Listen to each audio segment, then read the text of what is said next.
All right, we're going to go ahead and get started. Joanne, take it away. Hello, everyone, and thank you, Katie. My name is Joanne Backrack, and I am the Vice President of the Maine Women's Conference.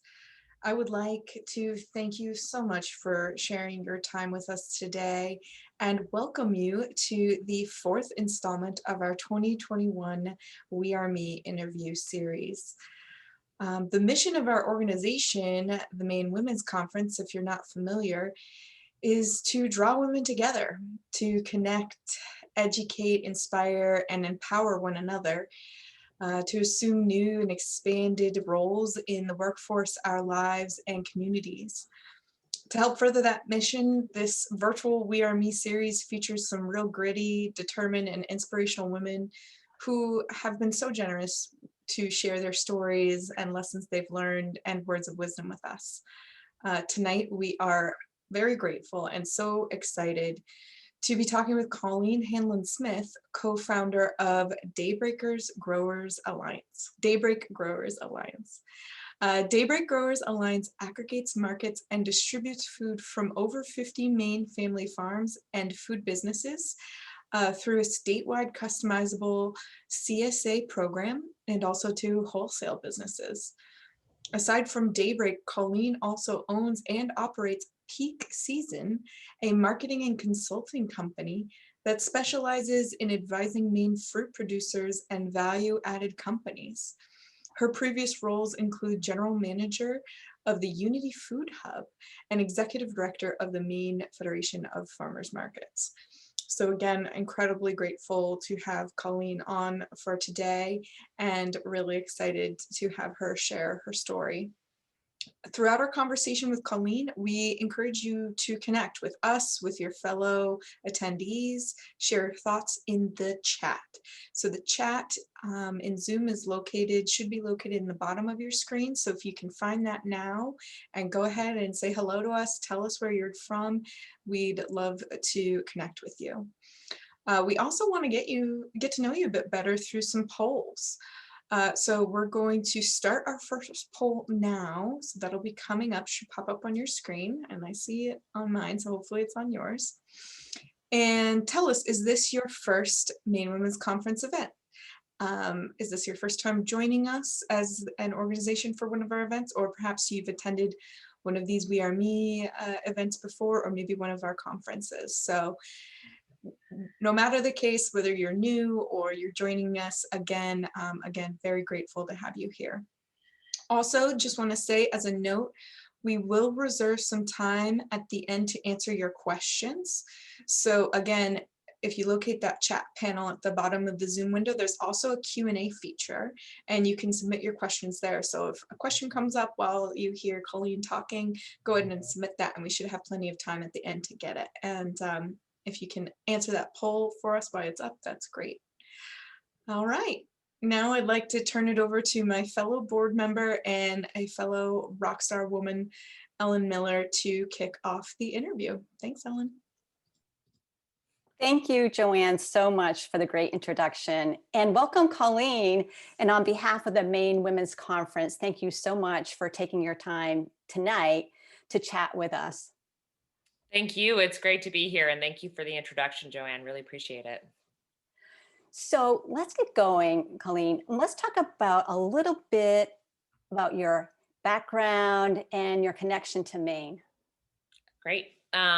So my connection to Maine was from away.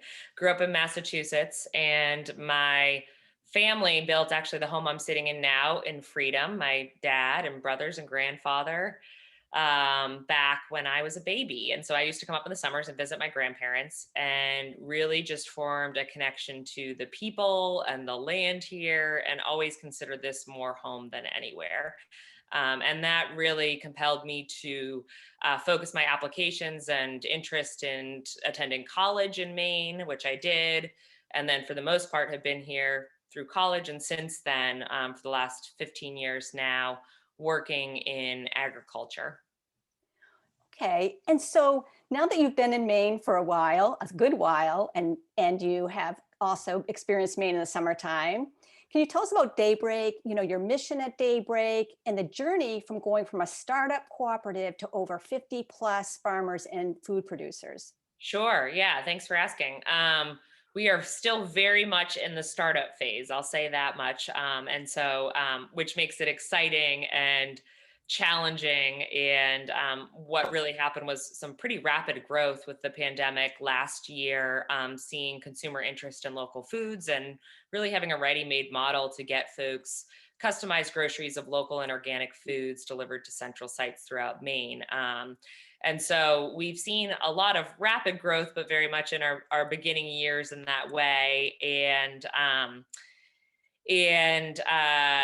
Are still figuring things out, but also thanks to a really solid crew and just an amazing resource of local farmers in our area and local food producers throughout our area and throughout the state of Maine, have really found a lot of joy in the challenge of finding ways to connect consumers to growers and the products that they are producing. Yeah, so when you think about the rapid growth that you've had, what skills do you draw upon to manage that whole process of not only marketing, but also the distribution network that is needed to collect and redistribute food? Yeah, I mean, I would compare it to the multitasking that women do in every facet of life, whether you're a mother and children, a working mom, or working from the home, and making sure that your family is fed and juggling all the tasks you need to do with your day.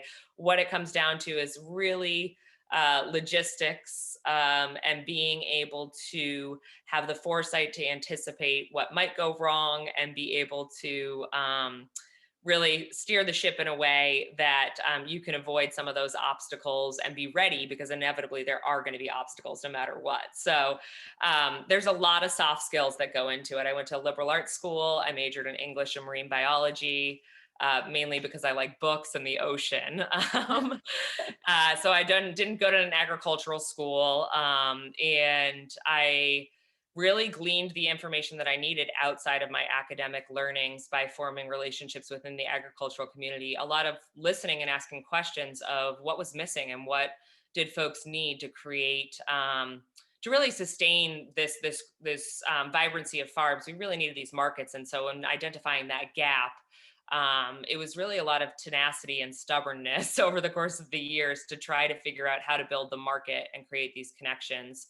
And then business skills, from bookkeeping to strategic planning to management of staff, is really something that's a work in progress, but something that I've had an incredible network of primarily women that have mentored me through that or led me to different resources to be able to glean those skills on the fly while also overseeing the operations and logistics of every day-to-day tasks.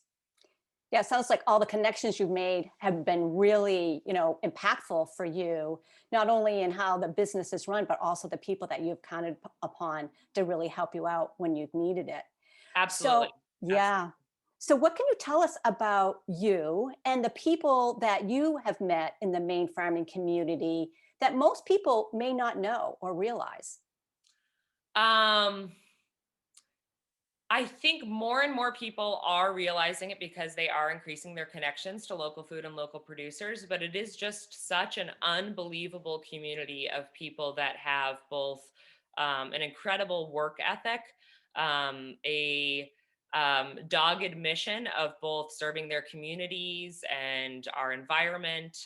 So, both the social and environmental cause and the work that they're doing, and maybe had many opportunities to pursue other career paths, but either chose to carry on the legacy of generational farms that have been handed down, or chose to take a totally different path from maybe their peers in school and decide to sort of return to the land in this way and really serve our community and serve an essential need of getting good food into our communities. And so, it's really also an inviting community of people. So if listeners on the call today are folks that maybe go to a farmer's market once in a while or have some interest in local food, but really haven't taken a deep dive into getting to know their farmers in that way, I just can't speak highly enough of this community of farmers and food producers in Maine and how welcoming they are, to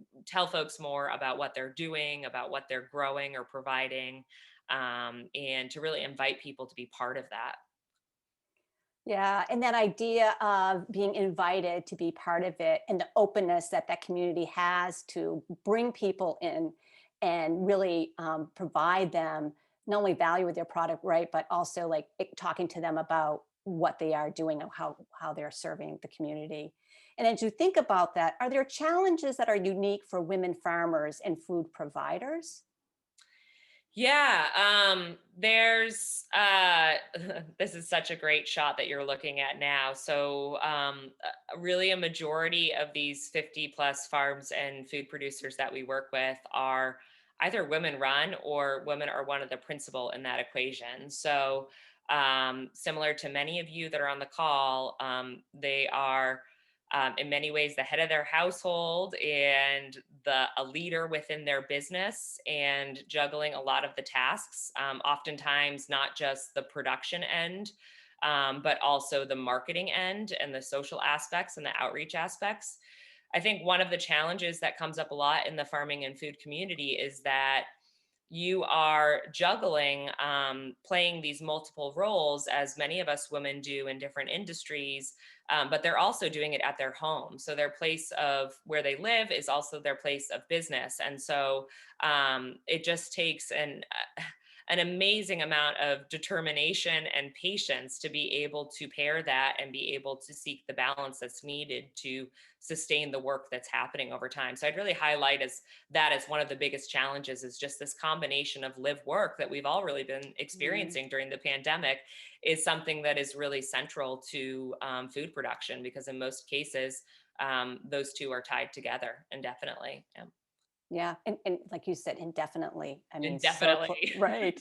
So, is there anything that you've learned from working with farmers across the state that you'd like to share?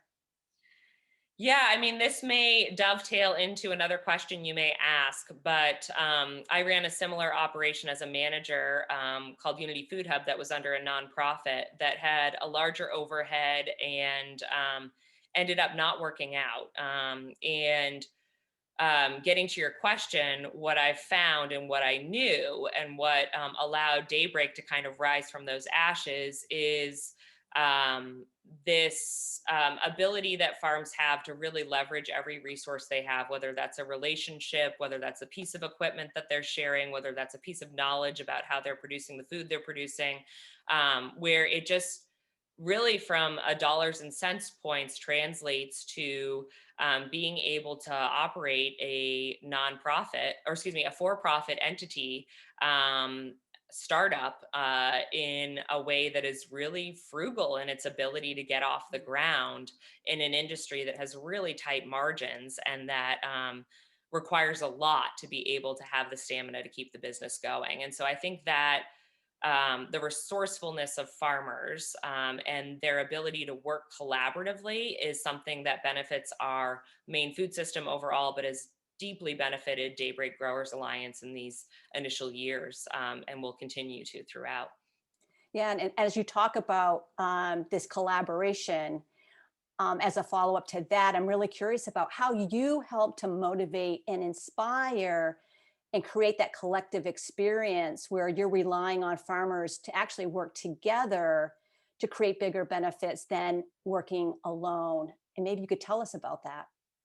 Yeah, it's a continual work in process, because there's only so many hours in the day. So, how do you both manage your own business and then also take into account your business as part of an ecosystem of many businesses that are all serving the same cause of growing food for the public? And so, really, in these initial years, we could be doing even more to be creating that camaraderie. But in these initial years, really, what we've been striving for is transparency around our business model. So this is a picture from our gathering last year of some of our producers coming together, sharing the financials of the business, getting feedback from farms about what's working and what's not working. And we just held this annual meeting again recently.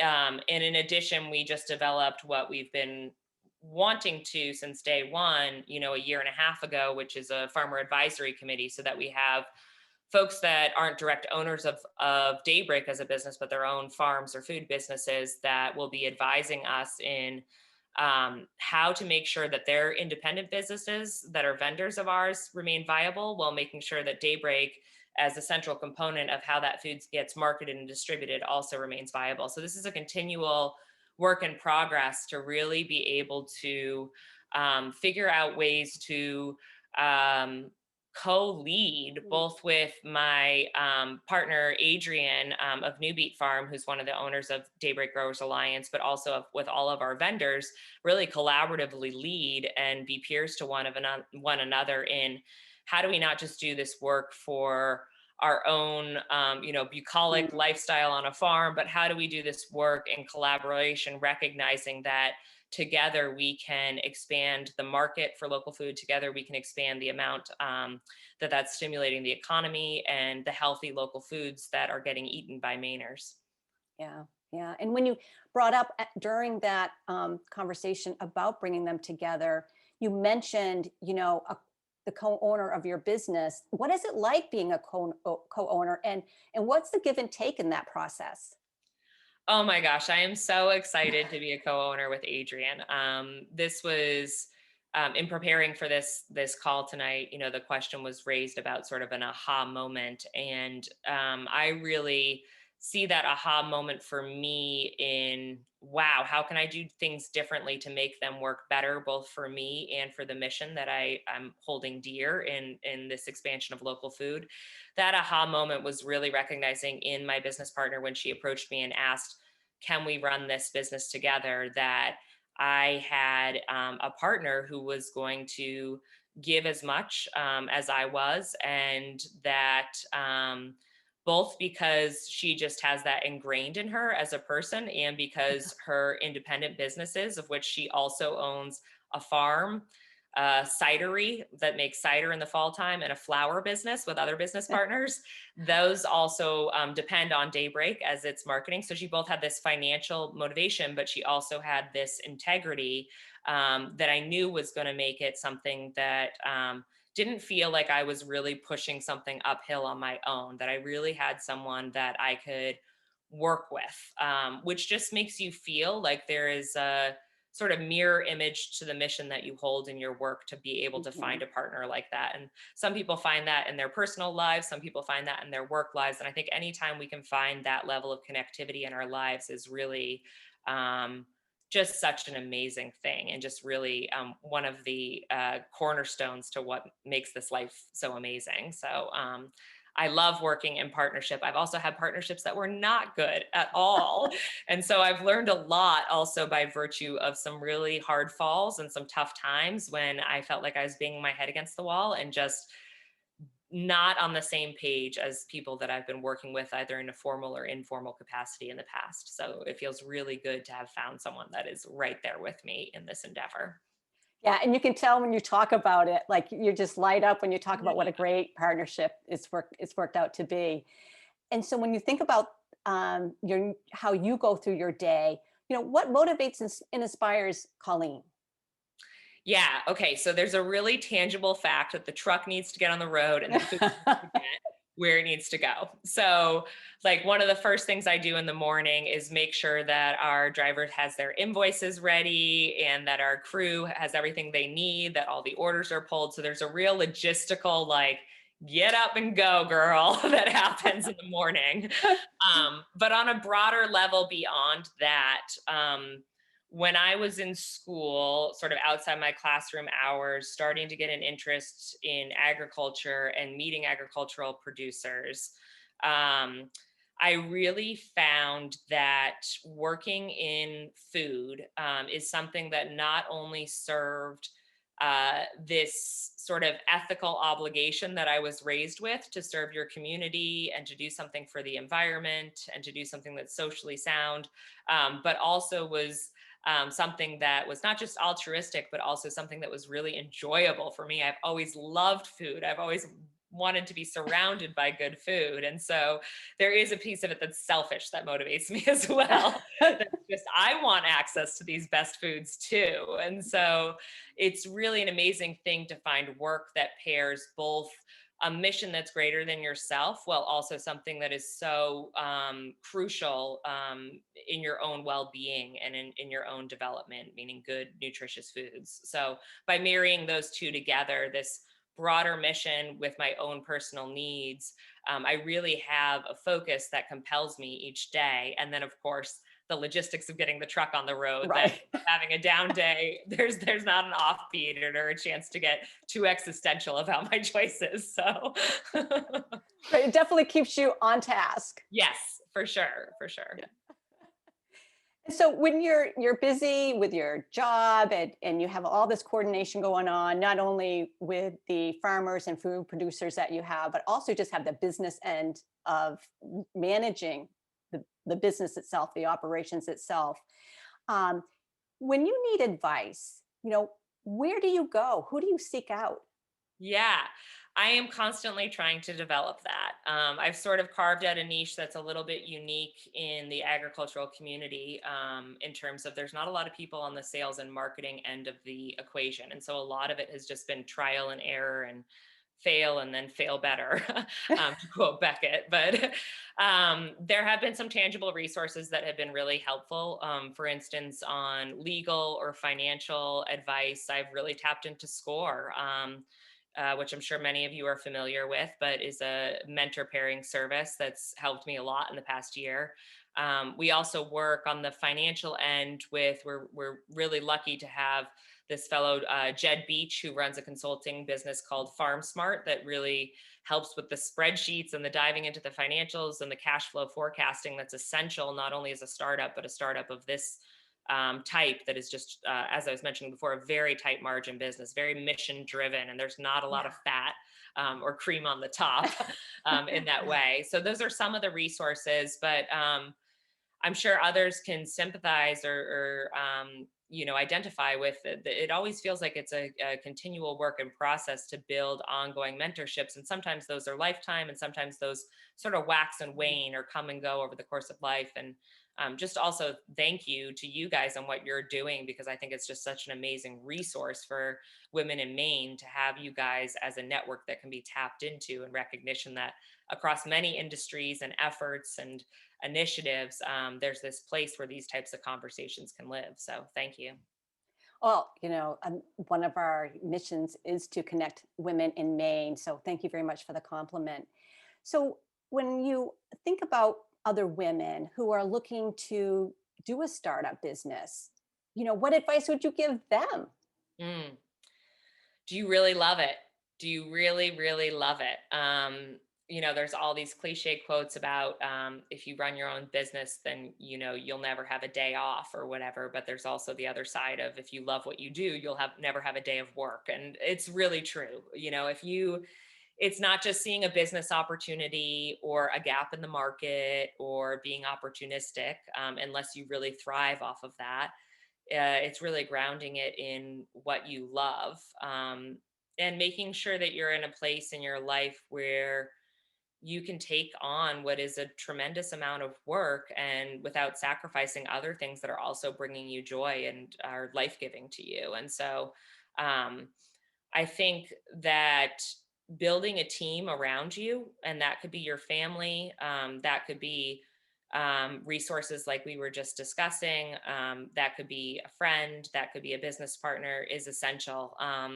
Because even if you are looking to do, like my consulting company is a sole proprietorship that I operate, even if you're looking to do something on your own, having a sounding board that is bringing ideas into that thought process and that visioning that you may not have thought of, is crucial. And having multiple sounding boards that you can trust, and that maybe have expertise, skills, or insight that you don't have, can just really broaden or help you identify things that you weren't already going to see. And so that support system and a passion for doing it, or just utter competitive nature that it doesn't matter what the subject matter is, you just want to be working 14 hours a day and go going and getting them, one or the other or both is really great to have. And also just the recognition that, I don't know, I mean, I don't have the statistics in front of me, but just the amount of independent businesses and entrepreneurs in Maine, there is just, these people are out there. So if you haven't found them, it takes some of us Mainers to come out of the woodwork to have a conversation. But once you get someone talking, they'll talk your ear off and they'll be interested in what you have to say. And so there's just a lot of like-minded people out there who have gone down this road of figuring out how to be self-employed, how to run a business. And so there's a lot of resources out there, even if you feel like you don't know where to begin. Just knowing that, I think, is a sort of comfort and a good first step in the endeavor. Yeah, and you mentioned SCORE specifically as a resource that they could reach out to if they were interested in just starting to do some exploration. Absolutely, absolutely. Yeah. And so I'm really curious, what does the future hold for you? Yeah. I will always have food as part of my future, not just because we need to eat 3 to 5 meals a day. I will always have agriculture as part of the work that I do.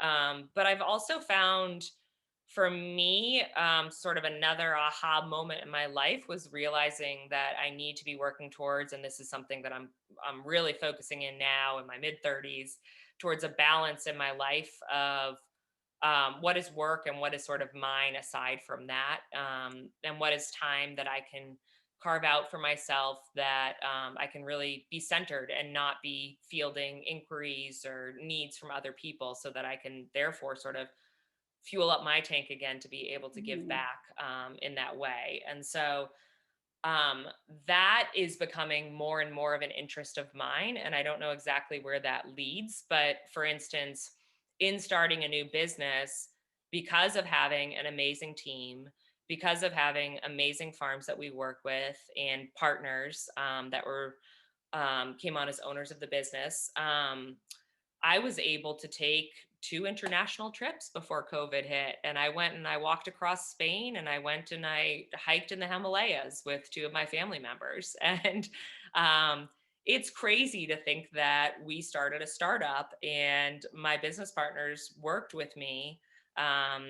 Primarily Adrian now is still working with me to say, Colleen, my head's going to be underwater during the farming season because she works a mixed vegetable farm. But if you pick up the slack here, what do you need when I can sort of come up for air, so that you can sort of develop these other areas of your life and these other interests that you have? And so I think for me professionally, I know that agriculture will always be the focus, and really my sort of work to do is to further develop other areas of my life and myself, to really complement what is a very natural work ethic and drive that I have. And so it's really the opposite question of, how do you turn that off and really explore this world and this one life we're given, in ways beyond what you wake up and do every day for work, even if you love it and even if it doesn't feel like work. So, Yeah, and it sounds like travel is something that really inspires you. I really have not left the state of Maine. I mean, pre-pandemic, for like a decade, have focused on local food. But I'm a Sagittarius. For anyone interested in the zodiac out there, I had this like quelled desire for adventuring and travel that like burst forth right before the pandemic. So maybe, in future years, it might look more like Katahdin than the Himalayas, but just this sense of getting out there and exploring is something that's really important to me. And that was sort of quieted for a long time as I just sort of like muscled through my 20s and doing work and trying to make sure I had a purpose in a way that I was serving this world. And yeah, carving out the time to really enjoy it too is so important, and striking that balance. And when you think about everything you've been through and your experiences that you're having, when you think about where do you go for learning, or where do you go for yourself when you have questions, where is that? Yeah, I mean, the question that always lingers or comes back around is, should you go back to school? So, I'm like on the business analytics page today, like looking up classes that maybe I'd take. And again, I really value academia. I just have my undergraduate, though. I didn't go to business school or anything like that. but I really also thrive off of personal relationships and really believe what I was saying before, that people exist right around us here in Maine that have the knowledge and have the experience and the stories to tell that you can learn so much from. And, I work in the perishable industry. So if you don't get it right, that food's going to rot. So that is my biggest immediate teacher is you need to get that there and you need it to be fresh and it needs to be good or none of it works for the farm or for the consumer. And so there's a big teacher in that. In terms of other questions, other types of business planning questions, aside from the resources I cited, it really is an area where I would sort of welcome anyone in the audience who thinks that they might have networking or connections for me. I invite that as well, because a lot of it has been trial and error. And I definitely am seeing in myself a need to also develop further in ways that aren't just sort of manifesting things from within or slowly scraping together different conversations that I'm having with people in my community to glean the knowledge, but really having a dedication towards a more practice focus of really improving my skill set to the benefit of all of those stakeholders that we're serving in the work we do. So a little bit of an ellipses on that question, a dot of I need to figure out more of it too. There's resources and people I can go to with questions, but also I'm seeking more of that as well. Yeah. Yeah. And, it can be a never ending process, right? When you just talk about learning, Absolutely. a lot of people believe in lifelong learning. And so it just keeps going and you just keep growing as a result of that. Absolutely. Absolutely. Yeah. So, I'm kind of curious, what can people do to support Daybreak and in turn Maine women, farmers and food producers? Good question. Is this the blatant pitch part of the interview? It's whatever you want to tell us, Connie. I think there's this question that exists in the agricultural community right now of what's going to happen after COVID. Are people going to go back to sort of habits outside of eating even that they had before? Or what are we going to retain that are some valuable lessons that were learned during this time? And we saw such a tremendous loyalty from Mainers in supporting local producers. It was unbelievable. We felt that directly at Daybreak. We felt that through conversations with our farms who were selling through farm stands or farmers markets or creating whole new models of how to get the food out there in a safe way. And I think the biggest thing beyond just Daybreak, but local food is continue to do that no matter what happens, because it's not just some charitable act that you're doing. You're actually directly investing dollars in your local community. You are directly getting healthy food that is not only have a nutritional higher value, but has traveled less miles to get to you. And so keep doing that and do it even more. There's always more local food you can be eating. In a really tangible Daybreak perspective, we are opening up our main season for the farm boxes and butcher boxes that we deliver through Mid-Coast, Central, and Southern Maine. So there's an opportunity to become a member, which is essentially signing up for a subscription that allows you to customize your order each week. But by you becoming a subscriber or a member, what that does is it allows us to know that you're a customer ongoing.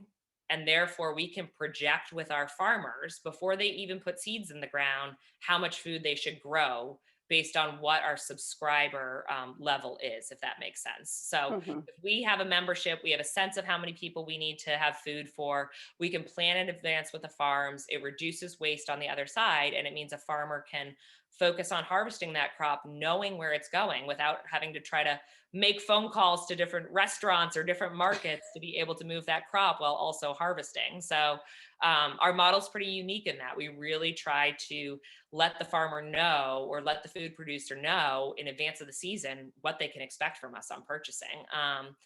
And then the last part that I'll say is one of the things that rose out of the pandemic that I haven't gotten a chance to tell you about, Ellen, is an initiative called Waldo County Bounty, which is something I started with a number of other community members here in Waldo to be able to fundraise from the general public and also foundations to be able to purchase food from these food producers and direct it into 16 hunger relief organizations. And so even though we're a for-profit, we've adopted this charitable arm of what we're doing, that is not only serving our primary stakeholders, meaning our farmers and food businesses, but is also feeding our community and exposing a greater percentage of the population to local foods that maybe had access to it previous. And so we are ongoing accepting donations to waldocountybounty.org. If you have interest in learning more about that, you're welcome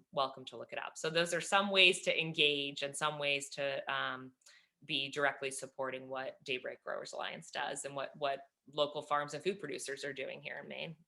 Yeah, and thank you for sharing that information. It's really interesting to see the ways that we can get involved. So I do want to touch on something though that you spoke about, the pandemic and how the demand grew through the pandemic. What do you think, in addition to just the pandemic, is driving Maine people to go to CSA? So CSA specifically is a model that historically you might sign up at the beginning of the season and pay for the whole season and get your box of food.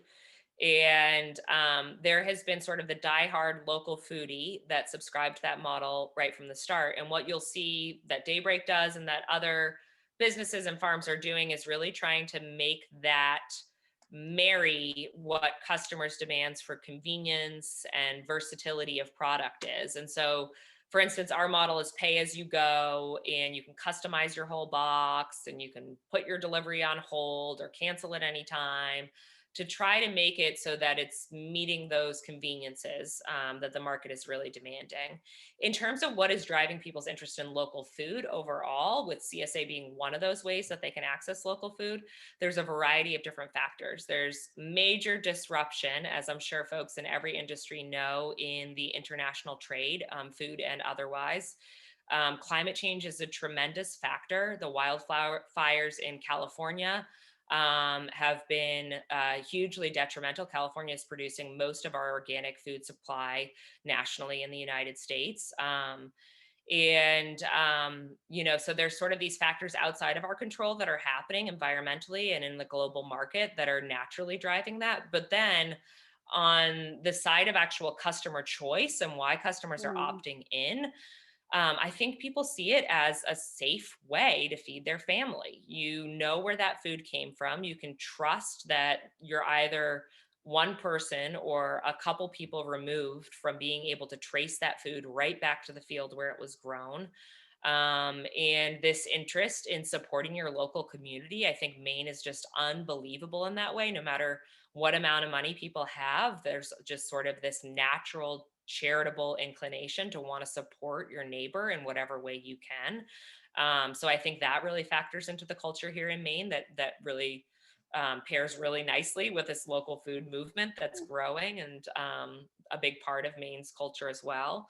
And I think people are taking more of an interest in eating healthy and cooking too, just with all this time at home, and you can't just go out to Right. Portland's amazing restaurants. You got to figure out how to make your own food, right?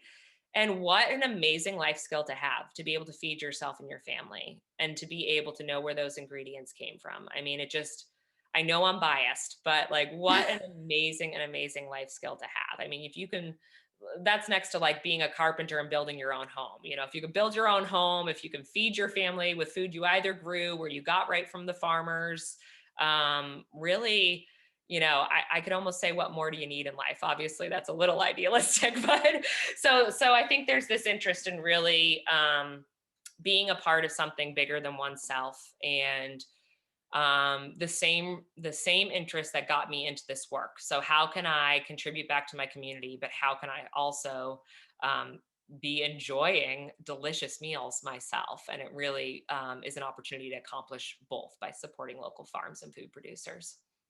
Yeah, and that's, it's really impactful. And I know that, for a fact, I'm part of a CSA, and it's really great, right? To get that fresh food, and you're going to get it, and it's going to be really good quality, and it's going to be really healthy. And it does motivate you to cook your own meals. Yeah. And so, and from a sustainability standpoint, I mean, how does Daybreak get that message across in regards to just sustainability? How do we get the message about sustainability across? Marketing is our weakest spot right now. So this is an area where we also, as a startup, are really looking at how do we do this.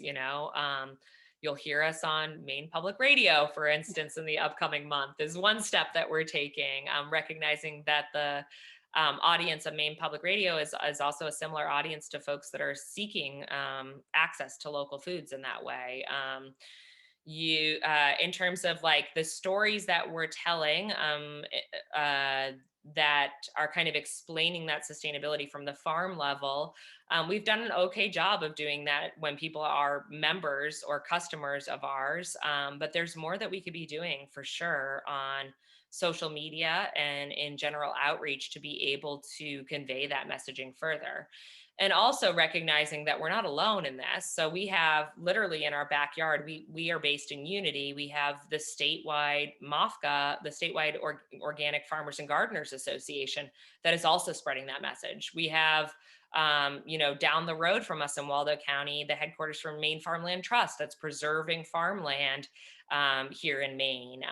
Cooperative Extension is another. We have such tremendous nonprofit entities that are also part of really informing the public about these sustainability initiatives that are part of, as a consumer, choosing to purchase local food.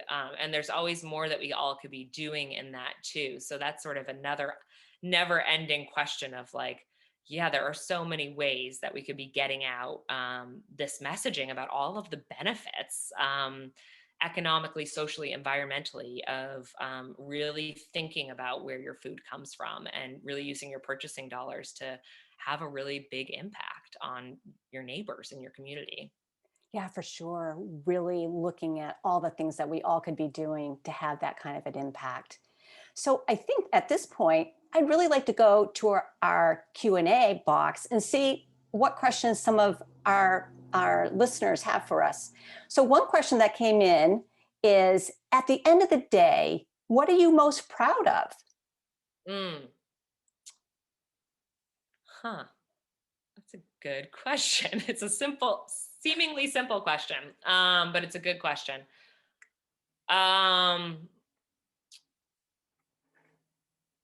I am most proud, sort of in these days, of the recent growth I've had in recognizing that I don't need to do it all myself, and really proud of the team that we have at Daybreak. We have I have such unbelievable coworkers at Daybreak, and my business partner who I was mentioning before, and the farms and food businesses we work with.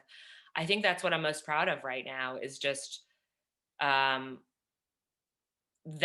for allowing it for me not to feel like I'm holding this up, but also me for sort of loosening the reins and saying, I trust these people, and I trust not only their intellect and their work ethic, but also that they share this mission, and that this is so much bigger than me, that this is something that is really, to impact larger change, we need as many people that are caring about this as possible. And so really just sort of taking the weight off of myself and recognizing there are so many others that are there to and always have been, to carry that, is something I'm proud of, that is developing within me. So thanks.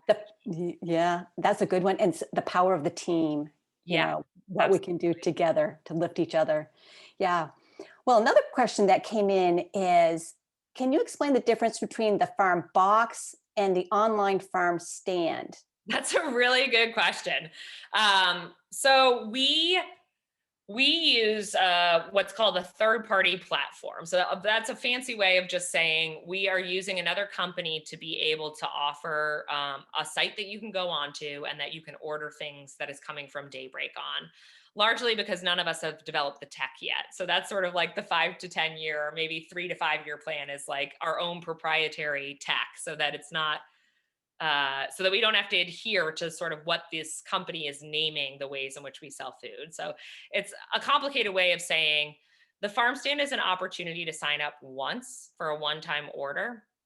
And the farm box and the butcher box are a subscription, which means you're on board and you want to be for the whole season.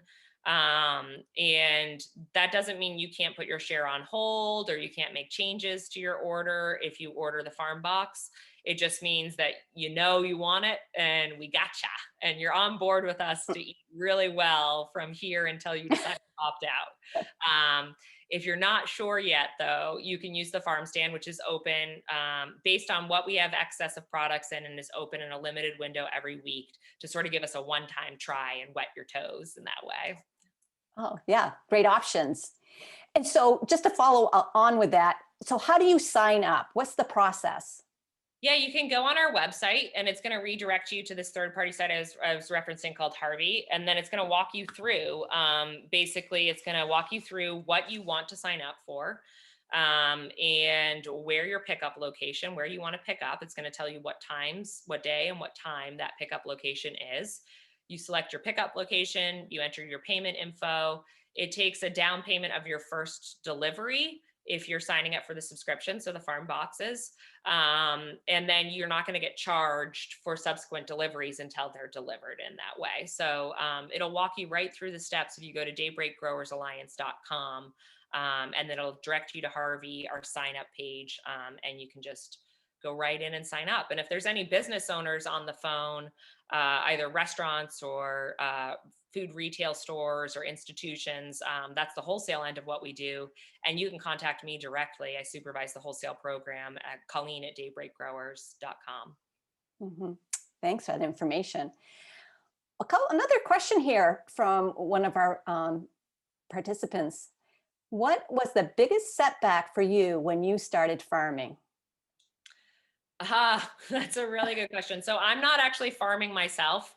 I actually had there's a sort of failed opportunity at farming where I was looking to take over an orchard nearby, and just it didn't have the components that I found in Daybreak of something that really allowed me to sort of step into it fully. And so I'm a fake farmer. I know there's some gorgeous pictures that have circulated of me with crops, but I largely am a connector of farmers and consumers in that way. And so I would say my setback to farming is that life and fate has really thrown in my face, hey, Colleen, your skill set and your interests are really being a connector of people, and maybe not the patience to hoe and till that same bed of crops every single day, but to be looking at the logistics and the network that exists and creating these connections. And so I've hit a lot of stumbling blocks in farming.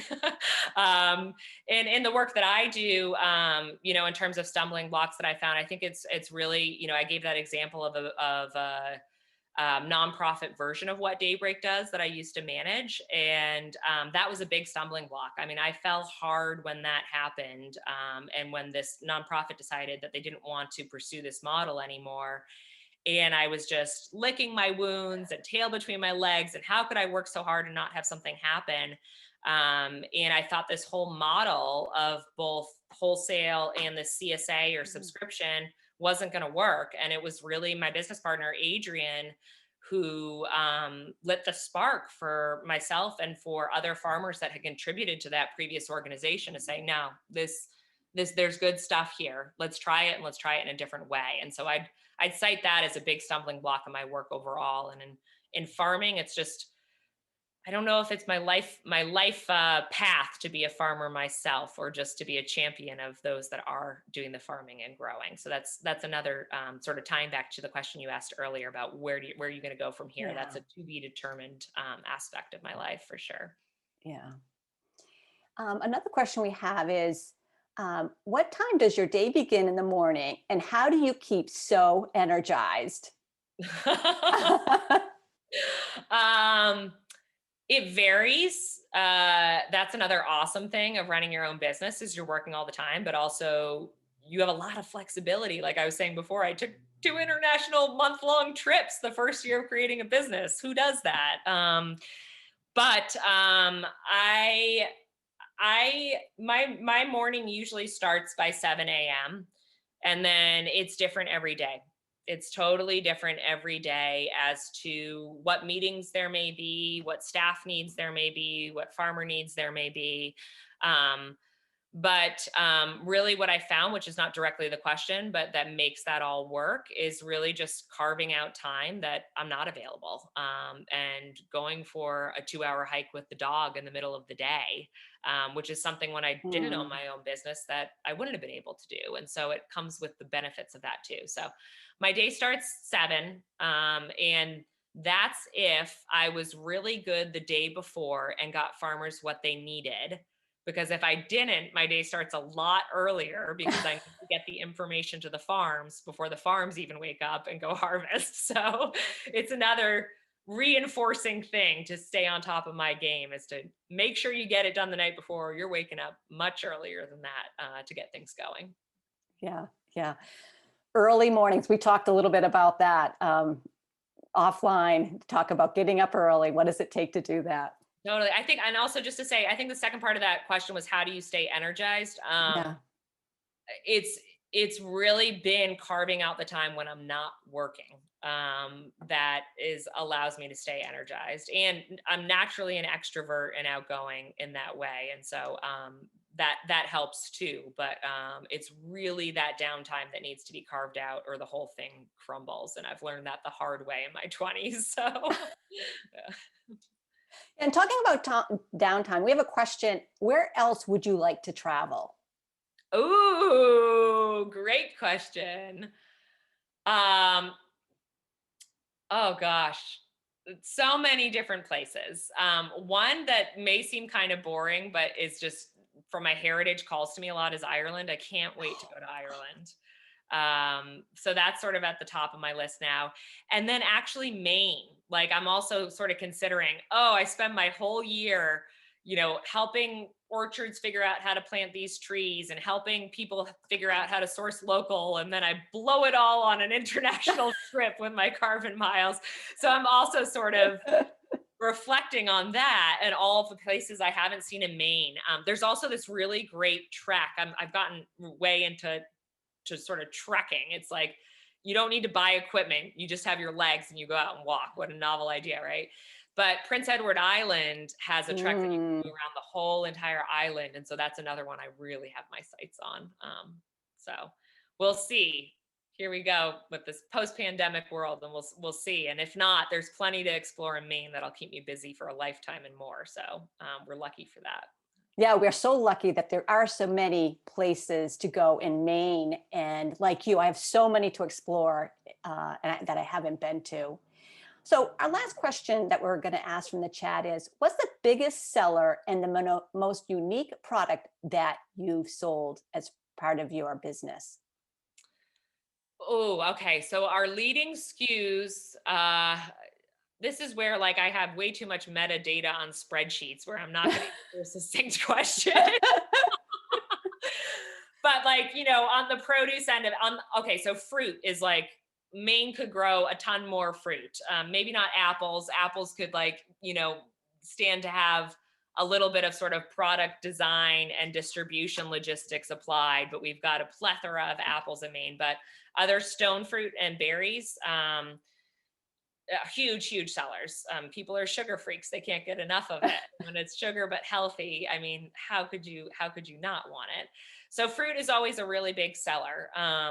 But then there's like seemingly mundane things, like carrots, but they're available all year round. Oh. So that ends up being sort of a top leading SKU or stock keeping unit, as we'd say, because it's just a crop that can be grown and then stored all year round. Apples are that way too, that you really get in this seasonal land of Maine that we live in. You really get really almost 12 months of the year on products like that. So they end up being top sellers. Another one is, I don't know how many of you have had Forage bagels, but we started carrying those. And as we were running our numbers, Forage, the wood-fired bagels that are down in Portland, as we started running our numbers recently, we realized that bagels are like in our top 20 now because people just can't get enough of these bagels. So that was a bit of a surprising one.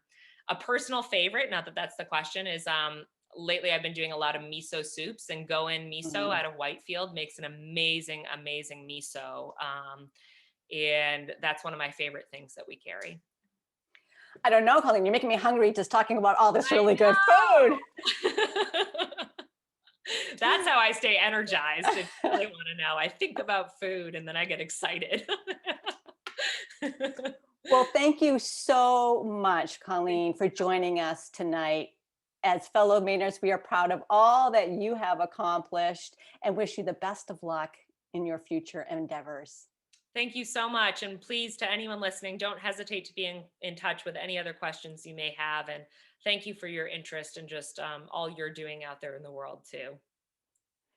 And thank you to all of you who have joined us tonight. We hope we will see you all again in our next We Are Me interview on Wednesday, June 2nd, where we will host Sherry Mitchell, a Native American attorney, teacher, author, activist, and change maker who will share her story of advocating for Indigenous rights and environmental justice. You can hop onto our website or click the link in the chat box to register and reserve your spot.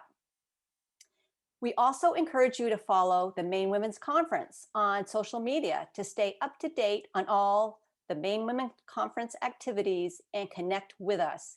We'd love to hear what you thought of this event and who you'd like to see featured on our upcoming We Are Me sessions. Again, thanks for joining us tonight. We are excited to be offering this series and hope you leave tonight feeling inspired, empowered, educated, and connected with your fellow female Mainers. Have a great evening.